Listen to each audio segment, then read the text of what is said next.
we spoke, you were going to the Supreme Court to defend your freedom of speech. What a turn of events. You came from scientific pariah to director of the NIH. So my first question would be, how do you feel? It's amazing turn of events that led to me being the director. I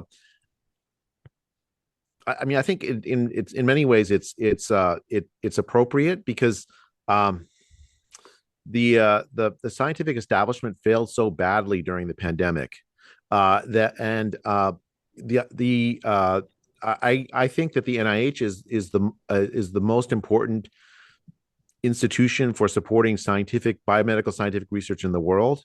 Yet the public at large has lost trust and faith and confidence in the scientific establishment, again, largely because of the way that the scientific establishment behaved during the pandemic. You mentioned the suppression of free speech. I mean, large chunks of the scientific establishment embraced the suppression of speech. I think during the pandemic, certainly the political establishment did, to some extent, goaded by the scientific establishment. So I think it's going to take just a lot of like introspection by institutions like the NIH and reforms in order to regain that trust. And so I'm supposed to do this. I'm supposed to help bridge this divide. I think that the NIH is such an important institution for advancing research on health, and it's too important to fail. And I'm doing my very best to try to sort of to reestablish the trust that the American public should have with the NIH. But that's going to take some work. And for our European readers, can you explain what is the NIH exactly and what NIH influence is on world health? Sure. So the NIH, National Institute of Health, is part of the American government. It's a institute with the mission of supporting scientific research that advances the health and longevity of the American people. But the fact is that the research that we do has benefits the entire world. The research we do is fundamental biological research, advances in fundamental biology that translate over to better treatments for severe diseases, better ways of preventing chronic diseases. It's a whole host of research aimed at improving health for everybody, really. And at least that's the mission of it. During the pandemic, I think there were a lot of problems, but the fundamental thing, which is advancing our fundamental biological knowledge to improve health, that's a mission I think everybody can get behind. And my one of my main aims is to make sure that the NIH achieves that mission, focuses on things that actually advance health rather than sort of some of the politicized agendas that have sort of embroiled the NIH during the pandemic. And how are you going to make drugs cheaper for Americans? Because that's something we would love to do in Switzerland. Well, so Switzerland does better than the United States, actually, Mel. So A little bit. a lot better, actually. So, Oh, really? um, Okay. yeah, the drugs in the United States are incredible. Branded prescription drugs are incredibly expensive in the United States. Sometimes two, three, four, up to 10 times more expensive for the same product in the United States than it is in Europe. Uh, the president signed an executive order a week ago. I think it's a week ago. Time moves at a different pace now. Feels like years ago. Where he uh, directed the United States government to to address the price difference between the United States and the rest of the world in branded prescription drugs. He established something called most favored nation status, where um, the price that drugs in the United States should match the lowest prices in the developed world. There's a long history of this before, of course, the president's order, of course, and the difference in price between the United States and the rest of the world in branded prescription drugs, it's been going on for decades. Previously, presidents who have tried to address this and Congresses that have tried to address this have failed, in part because the drug companies will say, well, look, we need to have high prices in the United States in order to fund research and development. Mm-hmm.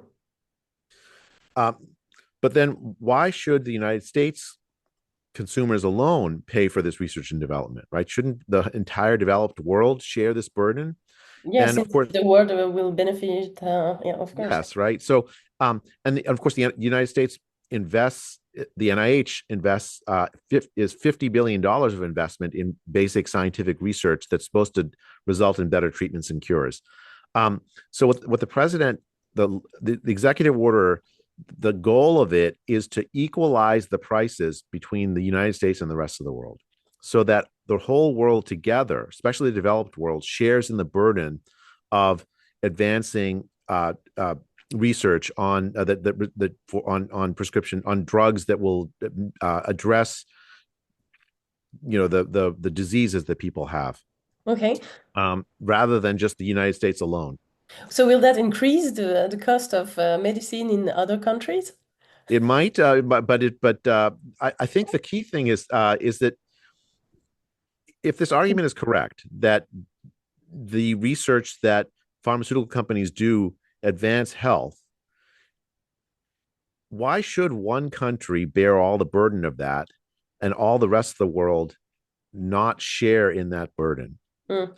The burden. I call it a burden, but in fact, if it pays off in better drugs that cure Alzheimer's disease, that better manage type 2 diabetes, or prevent it or cure it altogether, or address the chronic health needs of the world, especially the developed world, that's a big plus. It's Mm. worth investing in, and in a sense, there's underinvestment across the world when you just have one country alone make those kinds of investments rather than the world as a whole. And I've seen that one of your main goal is also to uh, getting to the root of the sickness, the problems, rather than simply curing it. But that means taking on a multi-billion-dollar industry. Uh, Medicine has become a business that runs because people are sick. So do you think it's possible to reverse this trend? I do. I mean, that's the whole goal of the "Make America Healthy Again" movement, right? And so we have had absolutely remarkable political developments in the last couple of years, where it's a political goal that you're talking about, rather than having a healthcare system devoted primarily to managing the sick after they've already become chronically ill. We of course we still need to do that. Instead, have society focused on preventing those kinds of chronic diseases in the first place. Uh, I think people say that it's bad for business to do that. I've heard people say that. But what if business was focused on keeping people healthy rather than managing people's illnesses after they've gotten very, very sick, chronically ill? Mm. Um, that's not necessarily bad for business. I think the key thing is we have to change the incentives of the healthcare system, as well as our food, our food systems, and a whole host of other sort of policies, so which are likely at the root of why there's so many chronically ill people. Europe actually has it better than the U.S. Since 2012, the United States saw no increase in its life expectancy. Mm. 2012 to 2019. Of course, there was a collapse during the pandemic in life expectancy, and only last year, I think, is the first year we've gotten back up to 2019 levels.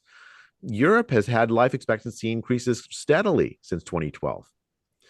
The U.S. is in a crisis, a chronic disease crisis, and so I understand why there's a political movement that wants to change that.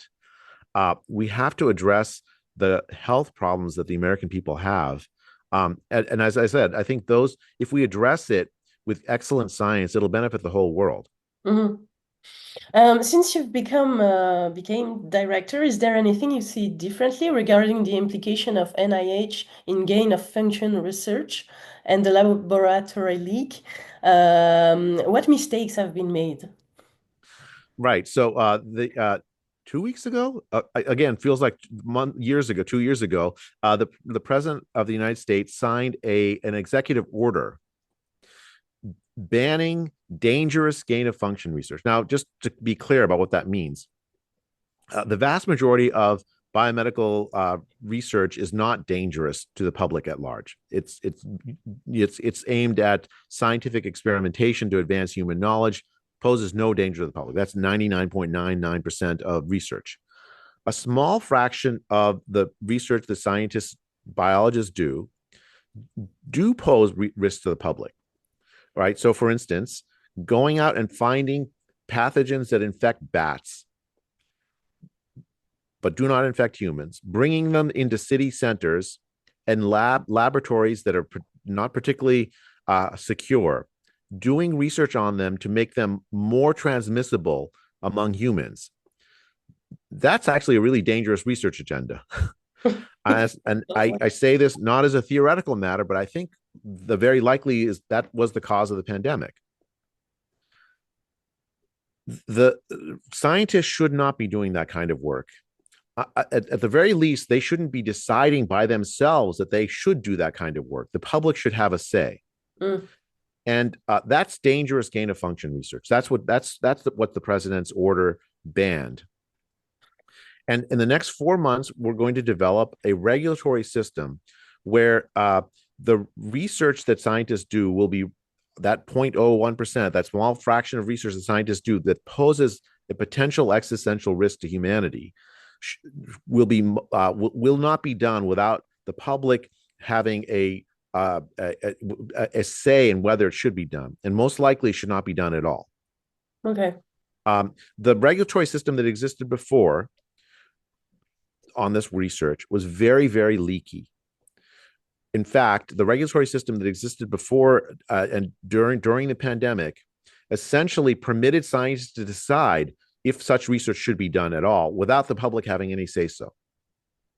Okay. This new gain of function ban is tremendously important then for the world, because what it says is we shouldn't be doing this research unless the public has some visibility into it and has a say so it can say no. And the regulatory framework that will be developed in this process will make sure that the kind of dangerous research that scientists signed off on, including, I'm sorry to say, including at the NIH, will never be done again. But this executive order concerns only the funding abroad, right?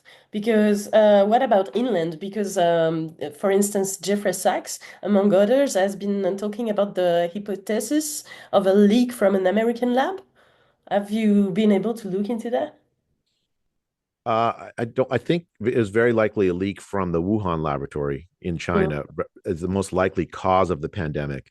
Um, I mean, I think the United States funded some of the research that went on in that Wuhan lab, um, but I think the most likely cause of the pandemic was a leak from that Chinese lab, which was conducted at a very low biosecurity level. This research.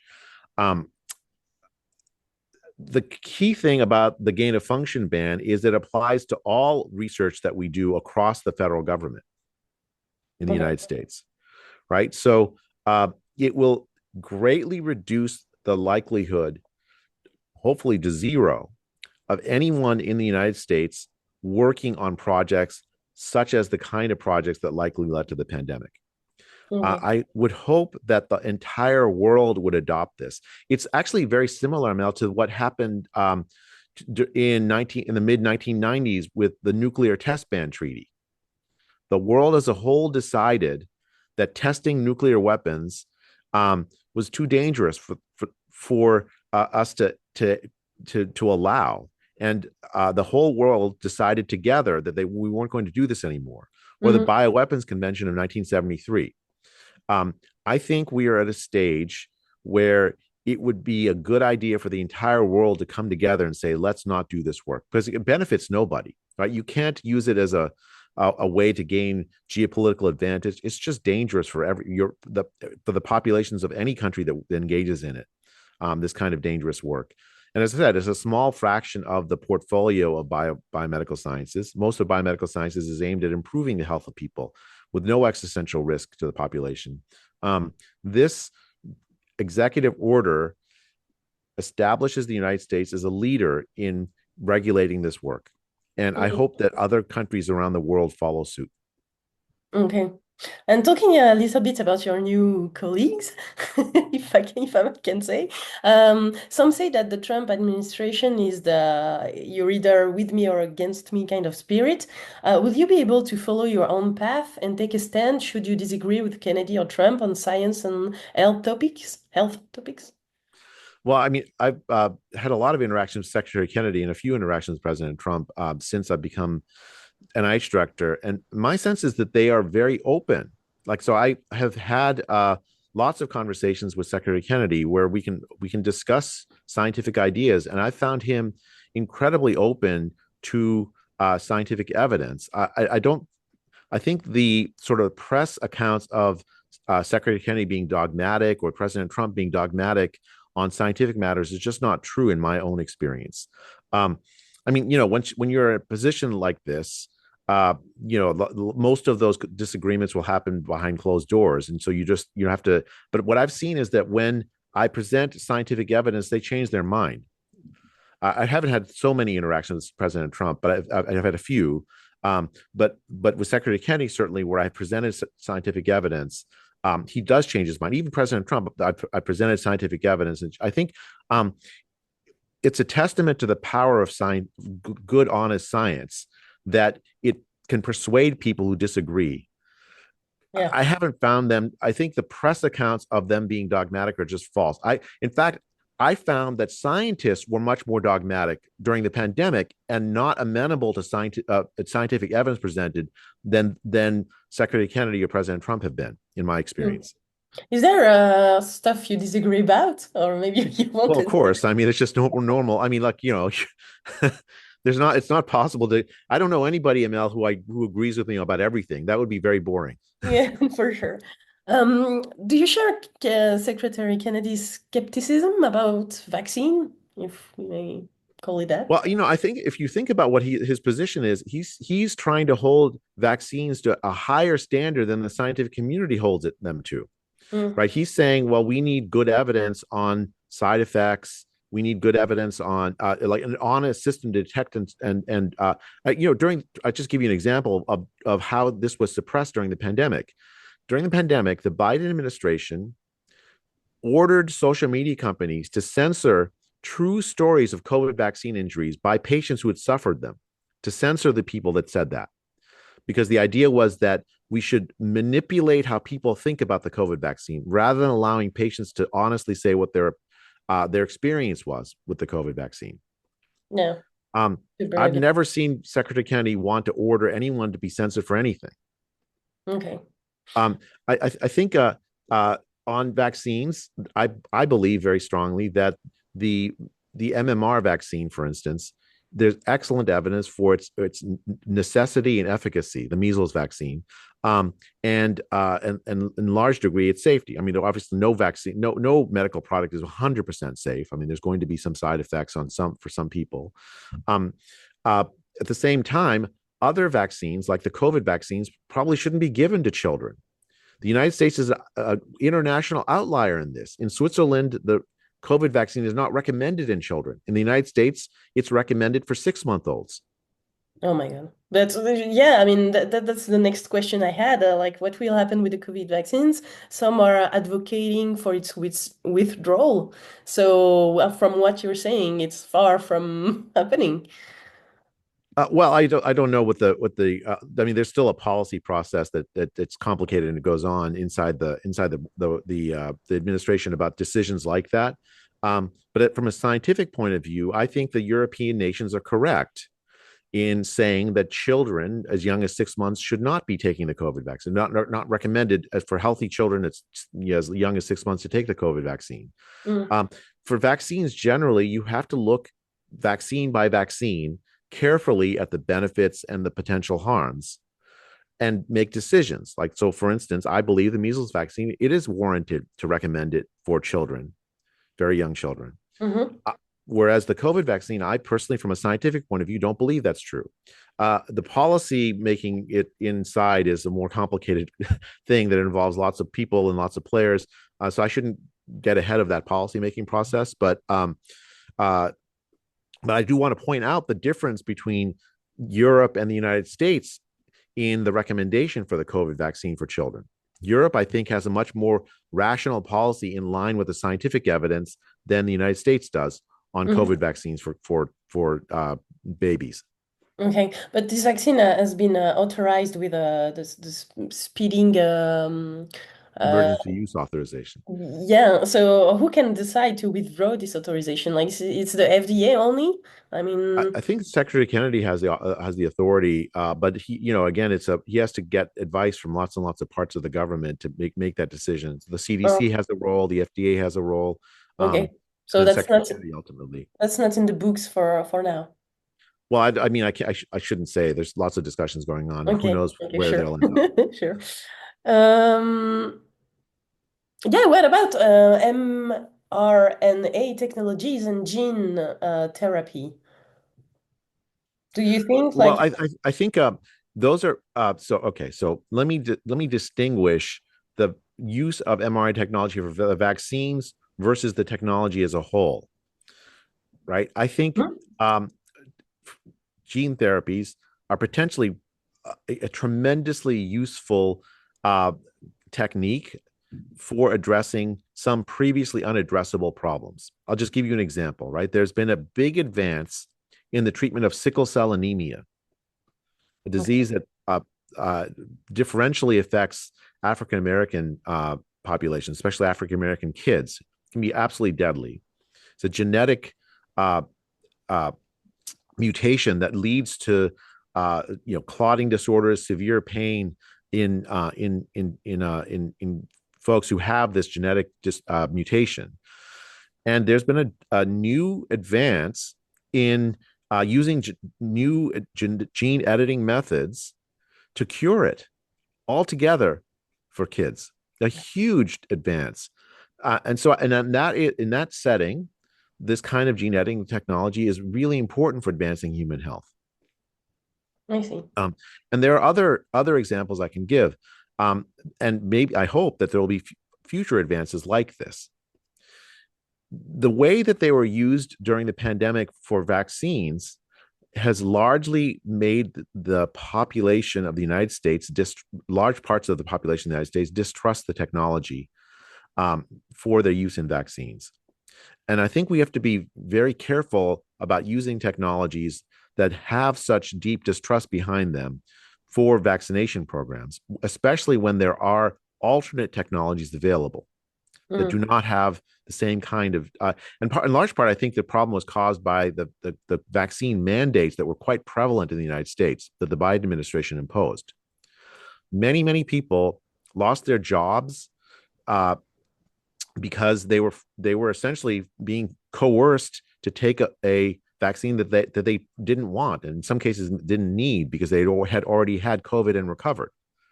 mm.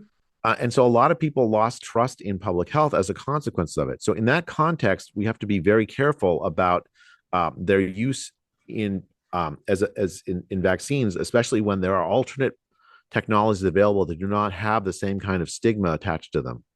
Okay. The link between the COVID vaccine and the cancer increase, for instance, is brought up by renowned scientists. Will the NIH fund research on the COVID vaccine side effects? Well, so mostly it's the FDA in the United States that conducts research on the side effects of approved products Okay. like the COVID vaccine. So I think that would likely fall to the FDA to do vaccine surveillance. The NIH does fund research on vaccines, and I think we probably do too little research on vaccine safety as a general matter. Um, so this is something I think we should address. I think we do a great job on vaccine efficacy and the development of new vaccines for treatment for prevention of diseases. But we should do more on vaccine safety, I think. Mm. So that's something. But generally, the NIH would be doing research on vaccines that are not approved, that are still, in a research Okay. stage rather than already Oh, approved for I, use. I see. That makes sense. What is going to be done to repair the COVID wrongdoings? I mean, to me, the most important thing that I can do as director of the NIH is to make sure that the NIH is focused on problems that really matter for the American people. Mm.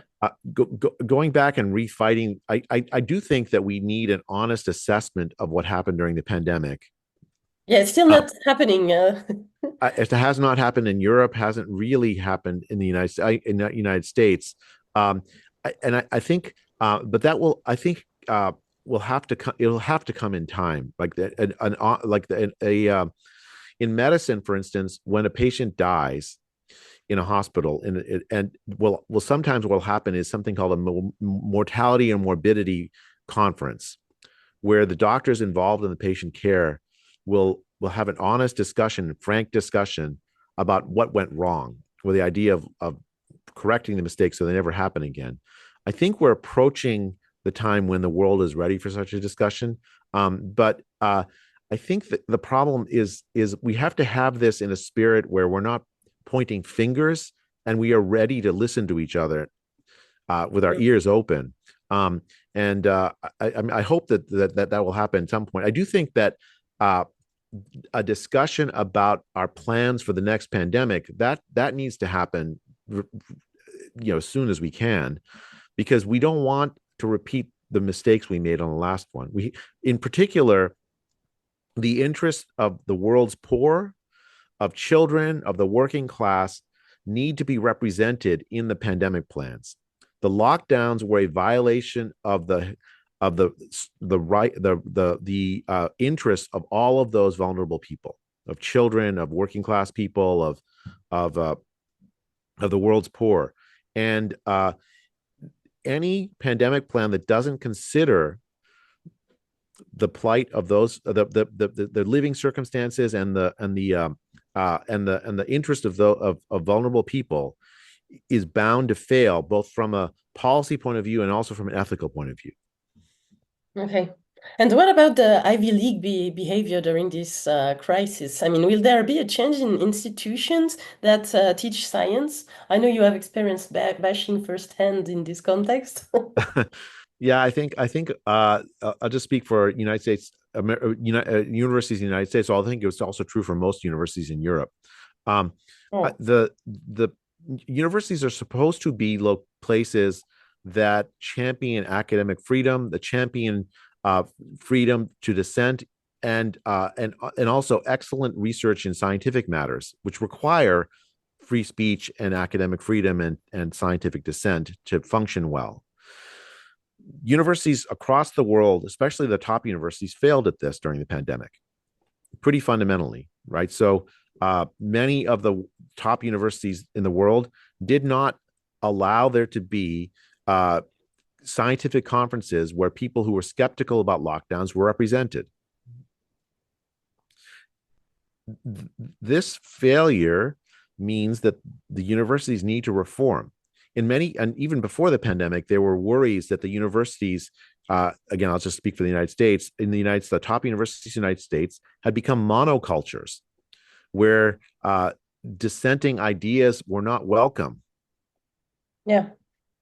I think that uh, it is appropriate that the Trump administration ask the universities to reform so that diversity of thought can prevail.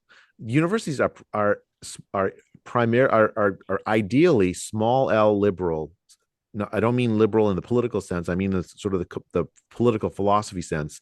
Hmm. Um, they're small L liberal institutions devoted to freedom of expression, freedom of thought, dissenting opinions, debate. That's when universities function best. And they have become inhospitable places for people who disagreed with the reigning orthodoxy, big Mm. L liberal. Yeah. Um, And I think that it's appropriate for the United States to ask its universities, who receive vast amounts of support, dollars from the American taxpayers, to reform, to become what they're supposed to be. We're not asking, I personally don't, I mean, we're not asking for the university to do something they shouldn't do. We're asking them to become what they should, that they always have aspired to be, Mm. places where free expression can happen, dissent can happen, and excellent science can happen free of ideology. Do you know if Martin Kulldorff is going back to Harvard, for instance? I don't think they're inviting him back. It's really sad that he was a tenured professor, one of the world's best biostatisticians, and Harvard let him go over the COVID vaccine. Mm. I think it is a black mark on Harvard's history that they have done that, and I don't know of any plans to bring him back. What do you think about President Trump's decision to leave WHO? I think the WHO failed during the pandemic, and I believe that it needs to reform if it's going to regain the trust of the world. Mm. And I have not seen any indication that WHO acknowledges its pandemic mistakes. It recommended lockdown to the developing countries of the world, and now you have kids in the Philippines, in India, in Africa who miss school for years. If you're worried about global inequality, Yeah. uh, you should blame the WHO, because what they've done is fueled with their advice essentially to lock down. And they I've seen attempts to evade the idea that they were in favor of lockdowns, but they were in favor of lockdowns. They recommended them, including the school closures. They're to blame, and they have not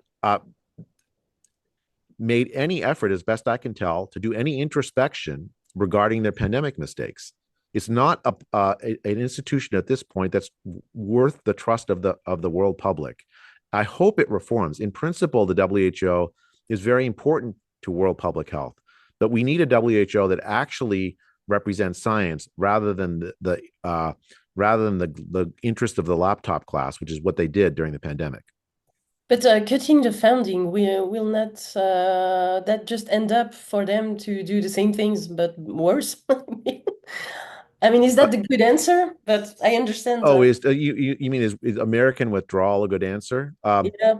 I mean, I think the United States is the primary funder of a large chunk of the WHO. Mhm. It sends Yeah. a very clear signal that the United States expects the WHO to do better. Um, I hope that it's not permanent, but it would require the WHO to reform.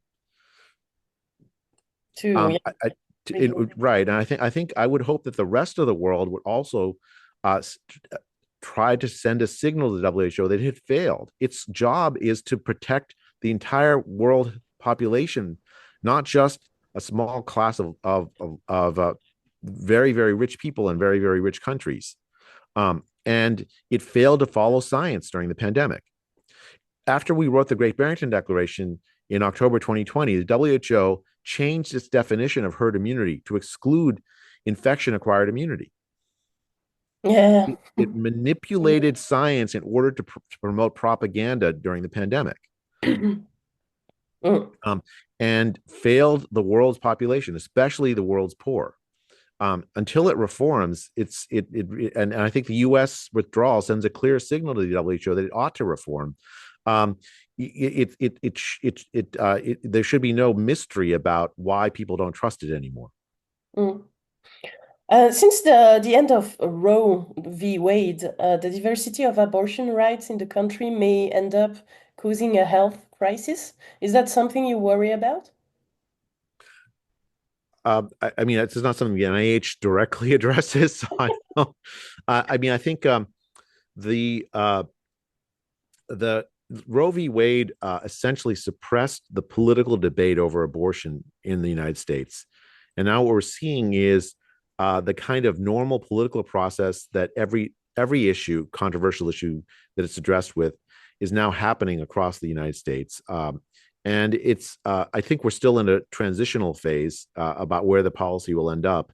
Um, but I think it's healthy for these kinds of political matters to be debated in political settings rather than having just a few judges decide it. Okay.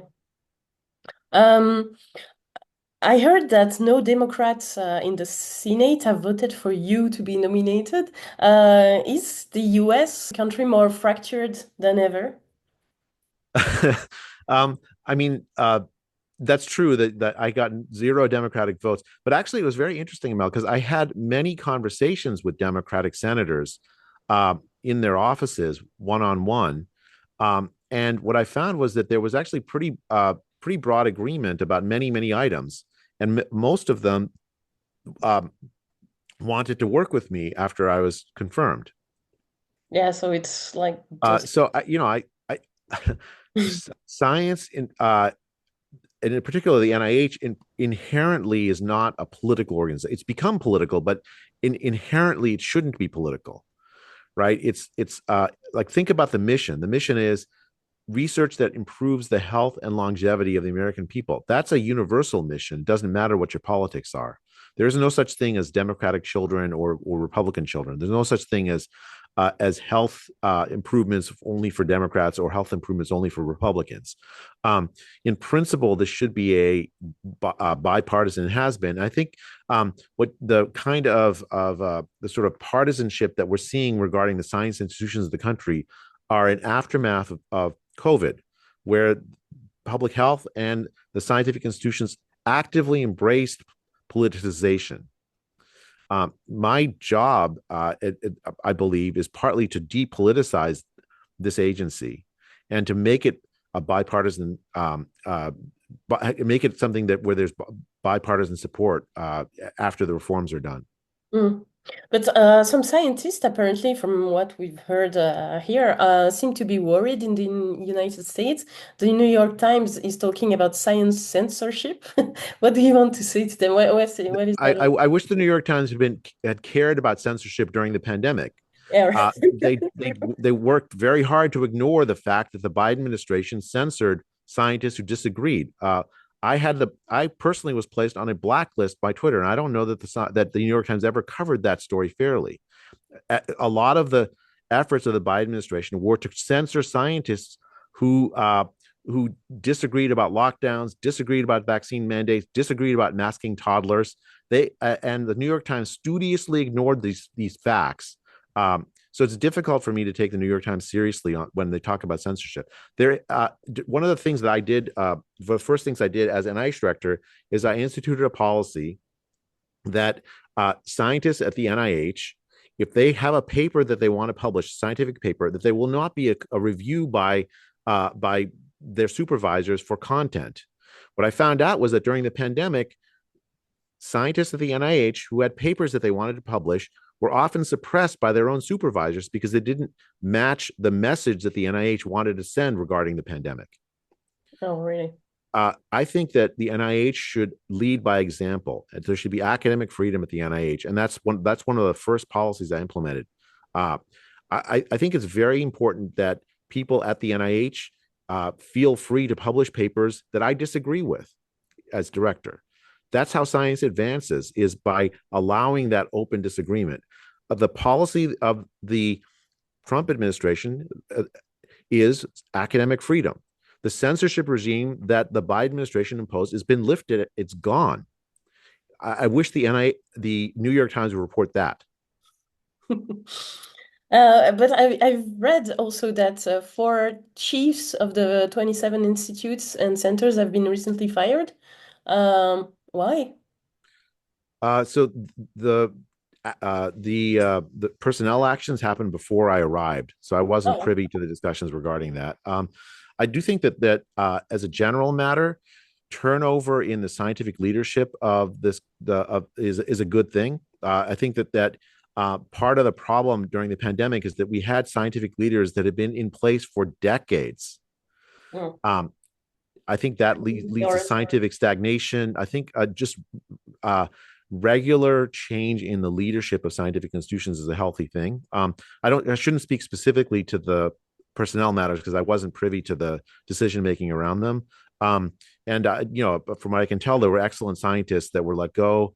So I don't know what the process that led to that was. But I do think that it's not bad or wrong to have regular change in scientific leadership. I don't want to be in this position for decades, and I don't anticipate that I will be. And what about revolving doors? Because isn't it the time to make a executive order, for instance, that people working for Pfizer or whatever other pharma group cannot, after that, work for FDA or NIH or CDC, because it's been happening. I mean, I should say, for me personally, I never taken any pharmaceutical money funding Mhm. from my own research, and I will never will. I don't. It's not part of. I mean, I've always viewed, for me personally, my ability to stay unbiased is more important to me than to take pharmaceutical money funding. I know a lot of scientists who take pharmaceutical money funding and do excellent science. I'm not saying it's necessarily bad. The key thing to me is transparency. We need to have a system where everybody can know where the funding is coming from and the funding history of scientists when they make their science available. That the Marty McCary, Marty McCary at the FDA recently instituted a policy where if that pharmaceutical companies will not be able to sit directly on the boards that make recommendations about products that they themselves have created. Yeah. I think that things like that, essentially clear lines of where you can understand people's interests. Again, they can do excellent science even if they have those interests, but just to be transparent about them, and then don't allow there to be a mixing of the regulatory process with it. It's hard to to say like, because there's the funding of science includes both private and public interests, right? Public and private, and it's appropriate that include both. Like, they have different roles in science. You can't take private funding out of science. um, uh, I think it's because private funding of scientific research is really important part of drug development, for instance, right? That's in large part good, but at the same time, you have to make clean lines, and that has often been blurred in the past. I think transparency is the way to address that problem. Okay, because we cannot regulate it further. I mean, the first step I mean, would. it's hard. It's hard. It's a complicated issue. I think what the public is owed is honest uh, information about the financial interests of scientists, just as they're owed honest information about the financial interests of doctors that they see. Yeah, for sure. And also my last question. Um, during my interview with Peter Gauthier, I don't know if Oh, I you, know Peter. Yeah, he's. yeah, we talked about the Make America Healthy Again slogan, but has America ever been healthy? um, I think uh,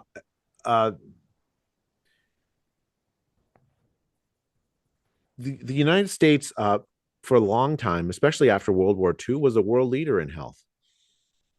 Oh, really? Okay. Yeah, I mean, I think it's only in recent decades where it's fallen behind Europe so badly in life expectancy, for instance. Um, in It was among the longest lived countries in the world. I mean, in 1960, I think. Um, Now, was America healthy in 1960? It had tremendous health problems. Like, there's smoking was a severe health problem. Many of the diseases of poverty were a problem. It's not that America was healthy in 1960, but by the standards of the world, it was relatively healthy. The United States has fallen behind the rest of the developed world in its health. We have chronic disease problems at scale. We have uh, high levels of obesity, high levels of type 2 diabetes, heart disease. The problem of Alzheimer's disease is severe. Our life expectancy didn't increase from 2012 to 2019, and then fell more than most of the developed world during the pandemic, and only recently has come back up to 2019 levels. That's not true for much of Europe. Much of Europe, if you look at Scandinavian life expectancy, or particularly Sweden, you see continual increases in life expectancy since 2012 and before, and Mm. a small dip in 2020, and then back up to the same trend after 20 into 2021. Um, it's a